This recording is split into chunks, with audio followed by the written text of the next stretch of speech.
Hello students, last class में हम लोग रिलेशंस के बारे में पढ़े थे। अब इसी से रिलेटेड एक्सरसाइज लगाएंगे। ठीक है, प्रश्नावली 1.1।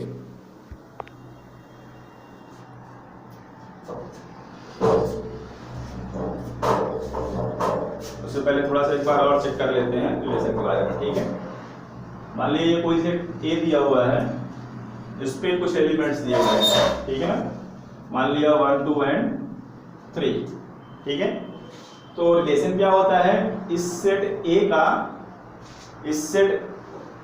हम कार्टेशियन प्रोडक्ट निकालें, ये A क्रॉस A, वो क्या आएगा 1 1 1 2 1 3 2 1 2 2 2 3 3 1 3 2 3 3, ये आएगा।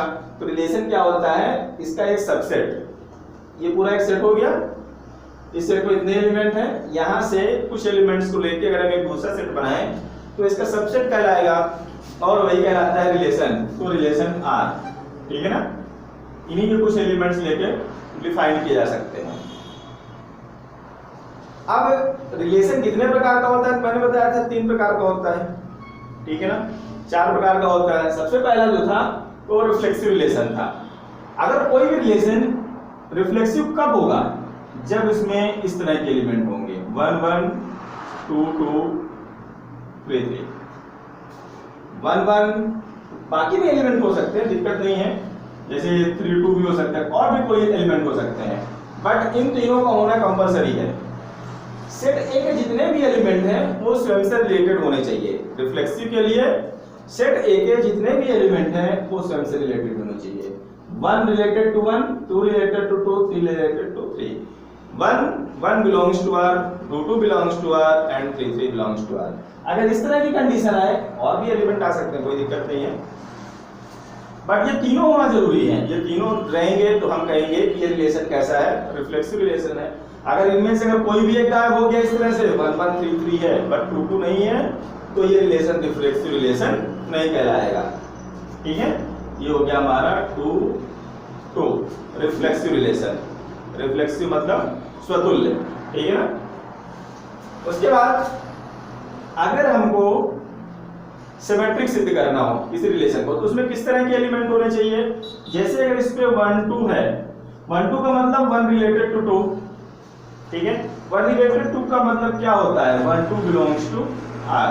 1 2 अगर R में है तो फिर 2 1 भी R में होना चाहिए। क्या होना चाहिए, 2 1 भी R को बिलोंग करना चाहिए। इसका मतलब 2 भी R से रिलेटेड होना चाहिए। ठीक है, अगर 1 2 है तो फिर 2 1 भी है, तभी ये क्या कहलाएगा, सिमेट्रिक रिलेशन कहलाएगा। इसके अलावा इसमें बहुत सारे एलिमेंट ले लो, कोई दिक्कत नहीं है, या और कुछ भी ले लो।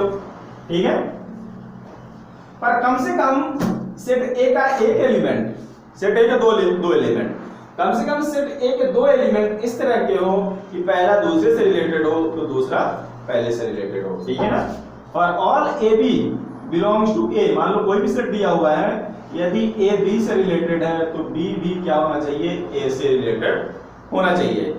ठीक है, क्या मतलब हुआ इसका, a b belongs to R implies that b a भी अगर बिलोंग करेगा आर तो हम क्या कहेंगे, उसको सम्मिश्र संबंध कहेंगे। ठीक है ना, अगर इसमें और भी एलिमेंट्स आ गए तो भी कोई दिक्कत नहीं। यदि इसमें यही आ गया 1 1 2 2 एंड 3 3, ये भी आ गया, ये कैसा रिलेशन दिया हो जिसमें ये एलिमेंट है।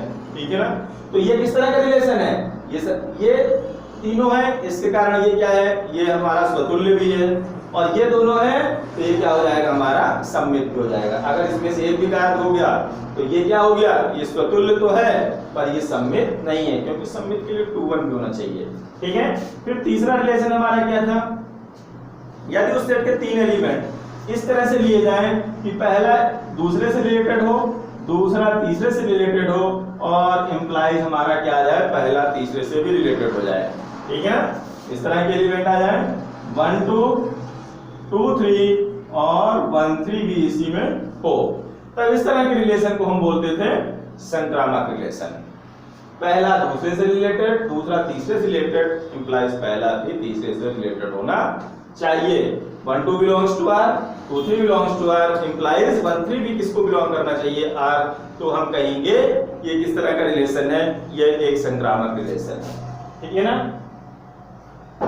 अब अगर कोई भी रिलेशन तीनों कंडीशन को फॉलो करे, ऊपर वाली तीनों कंडीशन को फॉलो करे, तो हम ऐसे रिलेशन को क्या बोलते हैं, तुल्यता संबंध। इसको हम बोलते हैं तुल्यता संबंध, इक्विवेलेंट रिलेशन।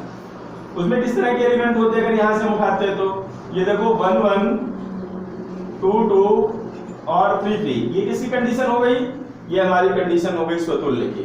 फिर 1 2 2 1, ये किसकी कंडीशन हो गई, ये कंडीशन हो गई हमारी सममिति की। फिर देखो 1 2 है, 2 3 है, 1 2 है, 2 और 3 है, तो 1 3 भी होना चाहिए, ये इस तरह से, ठीक है। 1 2 है, 2 3 है, तो 1 3 भी अगर इसमें इस तरह से, अगर ऐसा रिलेशन इस सेट के लिए अगर कोई ऐसा रिलेशन डिफाइंड करके दिया है, तो फिर ये रिलेशन क्या है, ये तीनों रिलेशन की कंडीशंस को फॉलो कर रहा, अर्थात तुल्यता संबंध को फॉलो कर रहा है, ठीक है ना। अब आते हैं एक्सरसाइज पे। इस पे कुछ बीच में क्वेश्चंस दिए हुए हैं, वो आप लोग देख लेना। बहुत सारे क्वेश्चन दिए, एग्जांपल के क्वेश्चन ज्यादा बेटर है अपेक्षाकृत।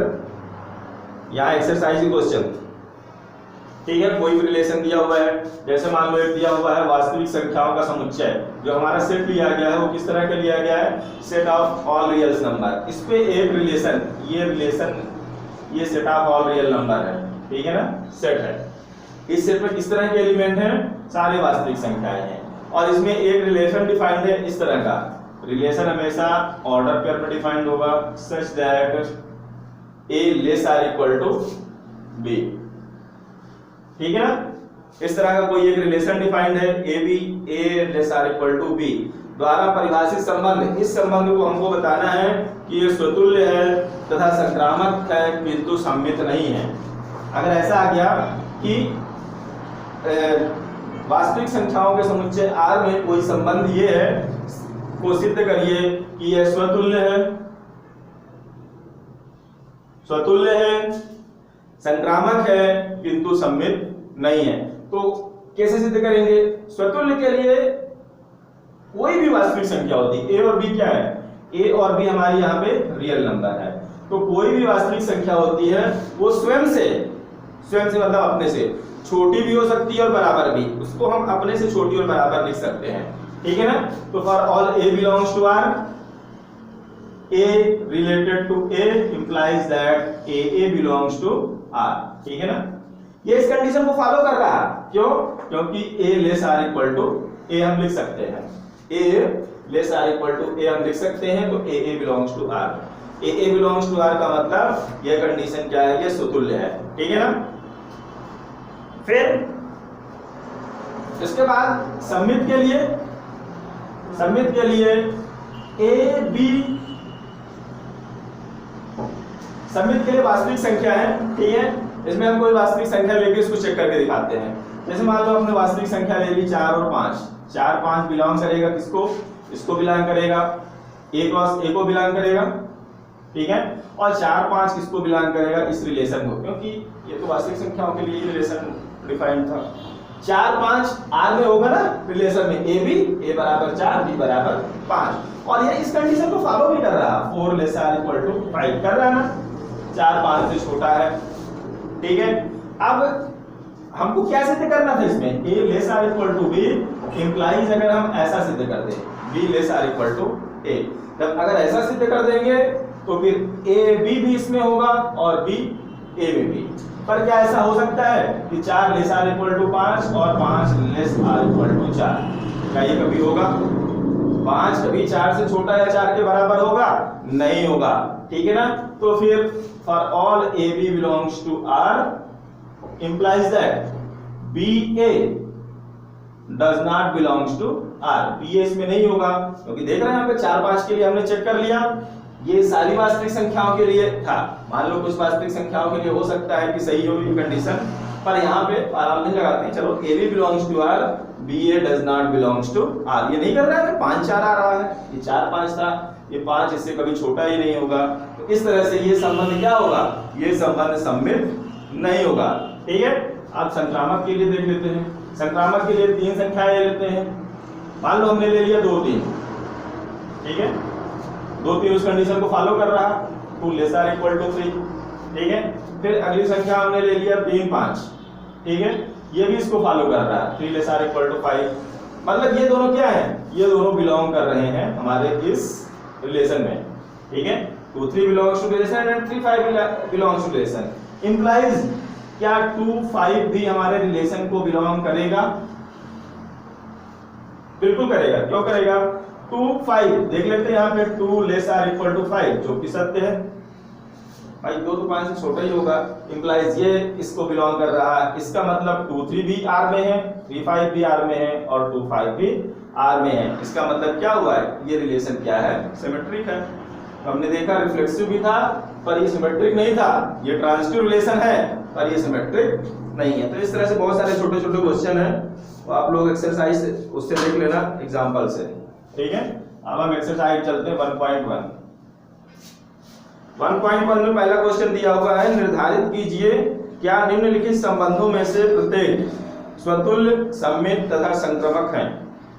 किसी विशेष समय पर किसी नगर के निवासियों के समुच्चय में निम्नलिखित संबंध R है। यहाँ पे जो सेट दिया हुआ है इसमें क्या दिया हुआ है, सेट ए नगर के निवासियों का समुच्चय, मतलब इस नगर में जितने भी लोग रहते हैं उन सारे लोगों का सेट बना दिया है, ठीक है। ये वैसे कुछ ज्यादा इंपॉर्टेंट टाइप का क्वेश्चन है नहीं, बस समझने के लिए दिया है। फिर इसमें 3 4 5 प्रकार के रिलेशन बनाया है। यहाँ क्या है, नगर के निवासी लोग हैं, ठीक है। अब इसमें रिलेशन बनाया है, किस तरह का रिलेशन बनाया है, पहला बता रहा है कि x y such that x तथा वाई एक ही स्थान पर कार्य करते हैं। क्या बताना है इसमें, किसी नगर के निवासियों के समुच्चय में संबंध आर ये है। हमको बताना है कि ये जो आर है ये स्वतुल्य, सममित और संक्रामक कौन कौन सी कंडीशन को फॉलो कर रहा है। आर क्या है, एक्स वाई, ये 2 लोग, नगर के 2 लोग हो गए, एक्स तथा वाई एक ही स्थान पर कार्य करते हैं। रिफ्लेक्सिव के लिए क्या करते हैं, स्वतुल्य के लिए हम y बराबर x ले लेते हैं, y बराबर क्या ले लेते हैं, x। तो ये हो गया x x such that x एक, ये दोनों x हो गए, ये दोनों एक ही स्थान पे काम करते हैं ना। x रिलेटेड टू ये वाला x और x रिलेटेड, x जिस स्थान पे करता है वही स्थान पर ये x भी काम करता है। इसी तरह ये x जिस स्थान पे काम करेगा ये वाला भी करेगा। तो ये हमारा रिलेशन किस तरह से हो जाएगा, ये हमारा रिलेशन हो जाएगा रिफ्लेक्सिव रिलेशन, तो तुल्य हो जाएगा। फिर उसके लिए सममित के लिए क्या है, 2 लोग ले लिए, x related to y, x और y 2 लोग हैं, ठीक है ना, जो कि एक ही स्थान में काम कर रहे हैं। तो चाहे हम x और y ले लें तो y और x भी तो एक ही स्थान पे काम कर रहे हैं ना। भाई मैं और एक दूसरे शिक्षक इसी विद्यालय में पढ़ा रहे हैं, ठीक है, तो वो शिक्षक भी तो बोलेगा मैं और ये कपिल ये दोनों एक ही विद्यालय में पढ़ा रहे हैं, तो बिल्कुल same condition, x y belongs to R, x और वाई एक ही स्थान पे काम कर रहे हैं, इसी तरह वाई और एक्स भी क्या कर रहे हैं, एक ही स्थान पे काम कर रहे हैं। तो हम क्या देख रहे हैं, एक्स रिलेटेड वाई से है, वाई रिलेटेड टू एक्स से, दोनों आर को बिलोंग कर रहे हैं। तो ये क्या हो जाएगा, सममित संबंध हो जाएगा। और इसी तरह से हम इसको संक्रामक भी सिद्ध कर सकते हैं, ठीक है। यदि x y से रिलेटेड है, y z से रिलेटेड है, y z से रिलेटेड है, तो implied x related to y, x related to z, ठीक है, बिल्कुल सेम। 3 लोग x और y एक ही स्थान पे काम कर रहे हैं और y और z भी एक ही स्थान पे काम कर रहे हैं। इसका मतलब ये तीनों x y z तीनों एक ही स्थान पे काम कर रहे हैं। इसका मतलब x रिलेटेड टू क्या है, z है। तो ये क्या हो गया, ये तीनों प्रकार का कंडीशन को फॉलो करेगा, ठीक है ना। ऐसे इसमें बहुत सारे लोग हैं। एक तीसरे में एक रिलेशन डिफाइंड है, 3rd नंबर पे एक रिलेशन डिफाइंड है इसी के लिए कि x y इस तरह से सच दैट एक्स वाई से ठीक 7 सेंटीमीटर लंबा है, ऐसा रिलेशन दिया हुआ है, ठीक है ना।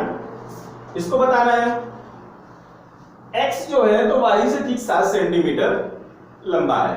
अब रिफ्लेक्सिव के लिए हम क्या करते हैं, रिफ्लेक्सिव के लिए y बराबर x ही ले लेते हैं। मतलब वो दोनों जो ऑर्डर पेयर में एलिमेंट्स होते हैं वो दोनों एक ही आदमी होते हैं, यहाँ पे तो आदमियों का समुच्चय है, तो ये दोनों एक ही एलिमेंट होते हैं। तो जब हम x लेंगे तो ये इस कंडीशन को फॉलो करेगा, क्यों, एक ही आदमी है। और ये 7 क्या है, 7 हमारी एक वास्तविक संख्या है। हम जानते हैं कि प्रत्येक वास्तविक संख्या स्वयं से छोटी या स्वयं के बराबर हो सकती है, ठीक है ना। तो ये इस कंडीशन को फॉलो कर रहा है, तो ये किस तरह का रिफ्लेक्शन हो, ये रिफ्लेक्सिव रिलेशन हो जाएगा, ठीक है ना। रिफ्लेक्सिव में क्या करते हैं, ये जो रिलेशन है, रिलेशन में x और y दो एलिमेंट रहते हैं, ठीक है ना। इस सेट के दो एलिमेंट दिए, यहाँ पे रिफ्लेक्सिव दिखाने के लिए उस सेट का केवल एक ही एलिमेंट दिया जाता है और ऑर्डर पेयर में वही लिखा हुआ है।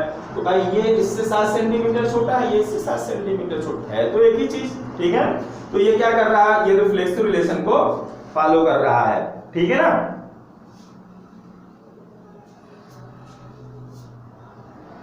फिर उसके बाद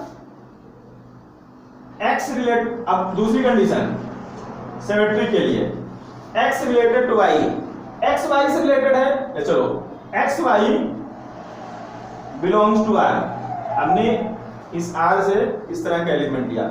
इसका मतलब क्या हुआ, x जो है तो y से 7 सेंटीमीटर छोटा है। जब कोई आदमी, अब ये दो अलग अलग आदमी हो गए ना, जब एक आदमी दूसरे आदमी से छोटा हो गया, ठीक है, जब एक आदमी दूसरे आदमी से छोटा हो गया तो हमेशा छोटा रहेगा उससे, ठीक है, चाहे हम कहें और चाहे वो कहे। तो x y से छोटा है तो y कभी भी x से रिलेटेड नहीं होगा, y x से छोटा नहीं होगा।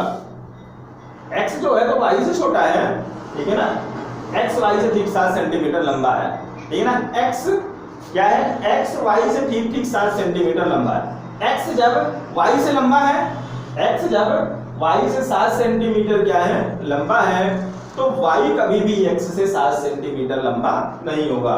तो ये जो y x है ये does not belongs to r, नहीं करेगा, और जब नहीं करेगा तो फिर ये सम्मिलित नहीं होगा, ठीक है ना। इसी तरह से हम इसको संक्रामक भी सिद्ध कर सकते हैं कि भाई जब x, इसमें दो लोग होते हैं, x related to y, y related to z, 3 element ले लिए, ठीक है। x जो है तो y से लंबा है और y जो है तो z से लंबा है। x जो है तो y से लंबा है और y जो है तो z से लंबा है, ठीक है। तो x भी इस तरह से हो जाएगा, x z does not belongs to r, ठीक है।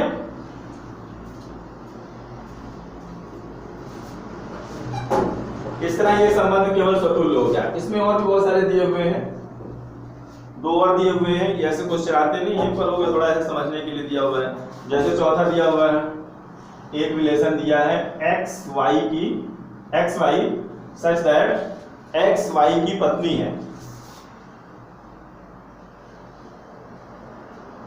x y की पत्नी है, ठीक है।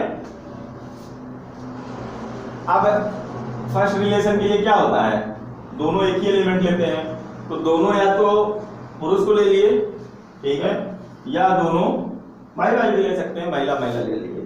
तो अगर हम ऐसी कंडीशन लेंगे x y y, तो ये कंडीशन कैसे फॉलो करेगी कि x की पत्नी है, या तो दोनों पत्नी है, तो दोनों मेरा मतलब या तो दोनों मेल है या तो दोनों फीमेल है, इसका मतलब ये रिफ्लेक्सिव नहीं होगा। x का मतलब क्या होगा, दोनों मेल, तो फिर पति पत्नी कैसे हुए, ठीक है ना। तो ये रिफ्लेक्सिव रिलेशन को फॉलो नहीं करता। अब हम लोग लेते हैं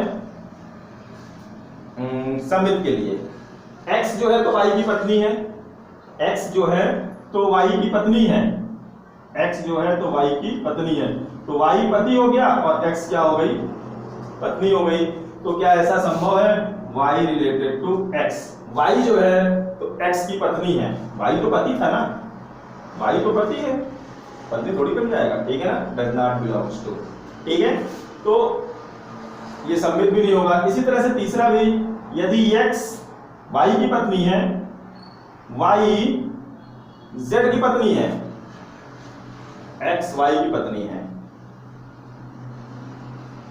तो ये इसी कंडीशन को ऐसे फॉलो नहीं कर रहा। जब x जो है तो y की क्या है, पत्नी है, ये पत्नी होगा, ये पति हो गया। अब y, ये y तो ऑलरेडी पति हो गया, तो फिर ये पत्नी नहीं हो सकता है, ठीक है। तो ये संबंध संक्रामक भी नहीं होगा। इस तरह से इसमें और भी दिए हुए हैं, वो आप लोग देख लेंगे, ठीक है। तो एक सेकंड क्वेश्चन दिया हुआ है, इसको देखते हैं। सेकंड दिया हुआ है, जांच कीजिए क्या R में रिलेशन R मतलब वो सेट दिया हुआ है, सेट रियल नंबर के लिए दिया हुआ है, क्या वास्तविक संख्याओं के समुच्चय में R बराबर द्वारा परिभाषित संबंध सम्मित अथवा संक्रमक है, ठीक है। यहाँ पे जो सेट दिया हुआ है, ठीक है ना, पहले सेट दिया रहता है, फिर उसका हम कार्टेशियन प्रोडक्ट निकालते हैं, वहां से एक रिलेशन निकालते हैं। तो यहाँ पे R बराबर दिया हुआ है और R वास्तविक संख्याओं का समुच्चय है, ठीक है ना। जो इसमें समुच्चय है वो क्या है, वास्तविक संख्याओं का। तो दिया है, ये रिलेशन है a b such that A less R equal to B क्यों। ये दिया हुआ है कि A less R equal to B cube द्वारा परिभाषित एक फलन सम्मित है अथवा संक्रामक है, ठीक है। सम्मित के लिए हम क्या करते हैं, ये जो रिलेशन है इसके दो ऑर्डर पर दो एलिमेंट, सम्मित के लिए एलिमेंट एक ही लेना है, उस वास्तविक संख्याओं के समुच्चय से एक ही एलिमेंट लेना है, ठीक है ना। पहला मान लो एक एक करके हम करते हैं, तो पहला हमारा हो जाएगा, डायरेक्ट लिख सकते हैं इसको, यह संबंध स्वतुल्य होगा। क्योंकि संबंध स्वतुल्य होगा, क्योंकि आप चाहे ए को लें, सारे ए से रिलेटेड हो जाएंगे तथा B related to B for all a b belongs to, आप ये सेट ऑफ रियल नंबर है, ठीक है ना, क्योंकि वास्तविक संख्याओं का समुच्चय है। कोई भी वास्तविक संख्या हम ले, वो ए से रिलेटेड रहेगी और B से रिलेटेड होगी, ठीक है ना। तो ए और इस कंडीशन को फॉलो भी करेगी, कैसे, थोड़ा सा यहाँ पे देख लेंगे। इस कंडीशन को फॉलो भी करेगी। जब ए लेंगे तो हम मान लो ए बराबर 1 ले लिए, तो 1 1 हो गया, या 2 2 हो गया, या 3 3 हो गया, कुछ भी कर दें, ठीक है ना। तो ये हो जाएगा 1 लेस R इक्वल टू 1 का क्यूब, छोटी ही होगी, 2 लेस R इक्वल टू 2 का क्यूब, भाई 2 दूनी 4 दूनी 8 हो जाएगा, ठीक है ना। तो इस तरह से ये संबंध क्या हो जाएगा, यह संबंध स्वतुल्य हो जाएगा, ठीक है ना। इसके बाद अब सम्मित के लिए देखते हैं। तो अगर हम एक लें, a बराबर 1 और b बराबर 1 लें, a बराबर 1 के लिए यह सिमेट्रिक हो जाएगा, ठीक है। a बराबर 1 के लिए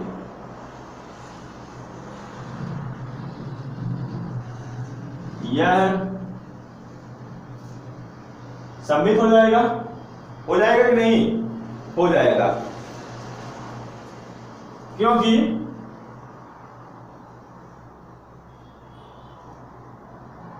ए बी बराबर दोनों एक ले रहे हैं, ठीक है ना। क्योंकि 1 less R equal to 1 cube, a और बी दोनों की जगह implies 1 less R equal to 1 cube. अब ये वाला पर इधर लिख दिया, ये वाला 1 क्यूब उधर लिख दिया। तो एक के लिए तो ये कंडीशन फॉलो कर रहा है, परंतु यह अन्य मानों के लिए यह सम्मित नहीं होगा, ठीक है। अब मान लो एक की जगह 2 ले लिया, ए बी बराबर अलग अलग ले लिए, एक ही लिए तब तो ठीक है, पर अगर अलग अलग ले लिए तो फिर ये कंडीशन को फॉलो नहीं करेगा, ठीक है ना।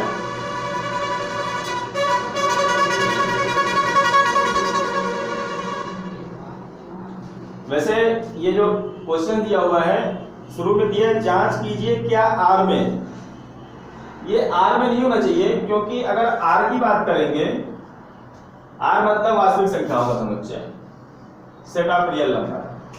तो फिर ये रियल नंबर में ये संबंध स्वतुल्य भी नहीं होगा। क्यों नहीं होगा इसको देख लेते हैं भाई, क्यों नहीं होगा। देखो, अगर हम कोई पूर्णांक लेते हैं, मतलब पॉजिटिव नंबर लेते हैं, धनात्मक संख्या, तो उसके लिए ये कंडीशन फॉलो करेगी। पर अगर हम मान लो ले लिए 1/2 ले लिए, चलिए अब देखते हैं क्या 1/2 इस रिलेशन में होगा। तो ये रिफ्लेक्सिव के लिए ही करते हैं ना, स्वतुल्य के लिए 1/2 इस रिलेशन में होना चाहिए। चेक कर लेते हैं, 1/2 लेस आर इक्वल टू 1/2 का क्यूब। ठीक है, ये हो गया 1/2 और ये हो गया 1/8। तो क्या ये सही लिखा हुआ है? 1/2 छोटा होगा 1/8 से, क्या ये सही लिखा हुआ है? नहीं लिखा हुआ है, क्योंकि ये बड़ी होगी, ये संख्या क्या होगी? छोटी। तो ये वास्तविक संख्याओं के लिए नहीं है, ये केवल प्राकृतिक संख्याओं के लिए है। ठीक है ना, प्राकृतिक संख्याओं के लिए। तो हमने ऐसा कट कर दिया। a बराबर a के लिए, तो a बराबर a के लिए संबंध सम्मित होगा, a भी आप दोनों एक ले लो। ठीक है, परंतु अन्य मानों के लिए यह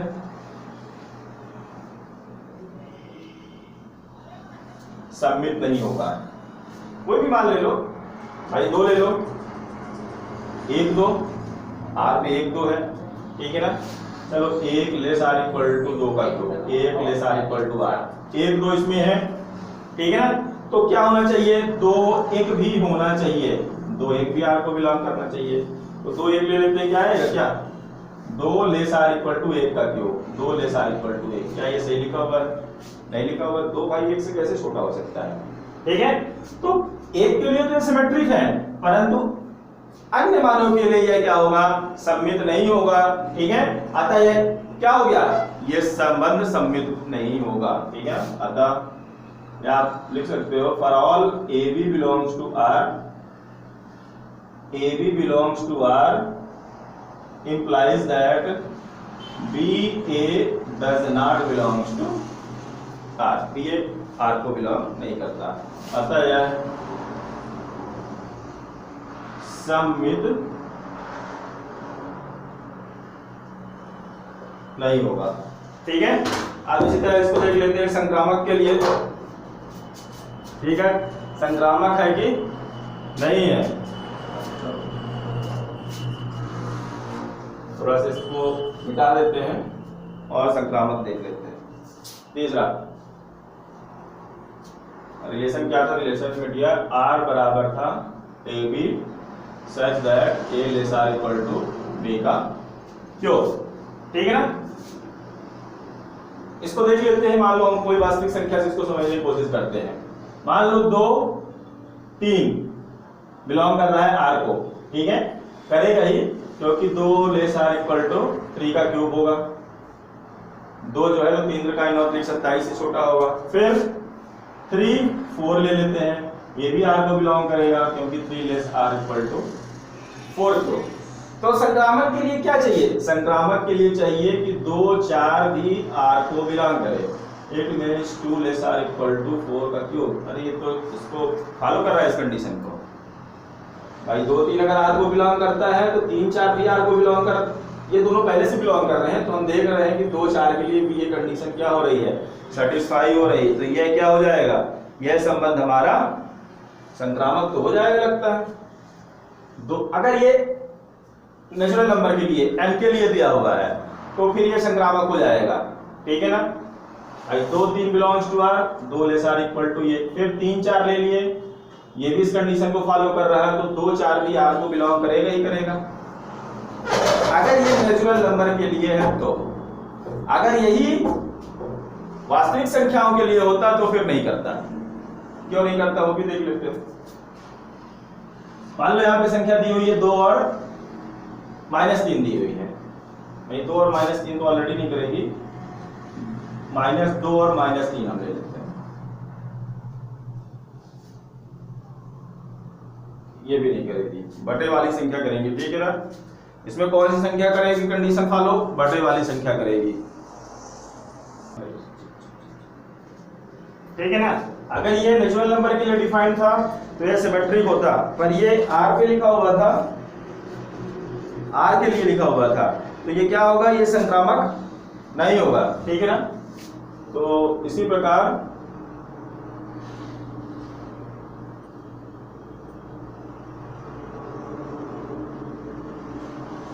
यह संक्रामक नहीं होगा,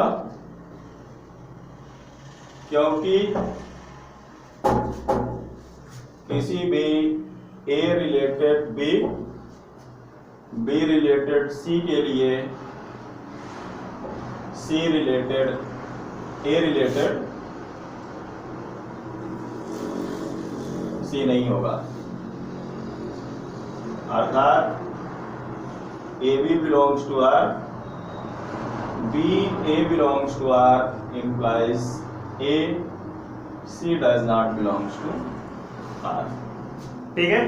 आज के लिए इतना ही, बाकी को क्वेश्चन हम कल देखेंगे, ठीक है ना। Thank you.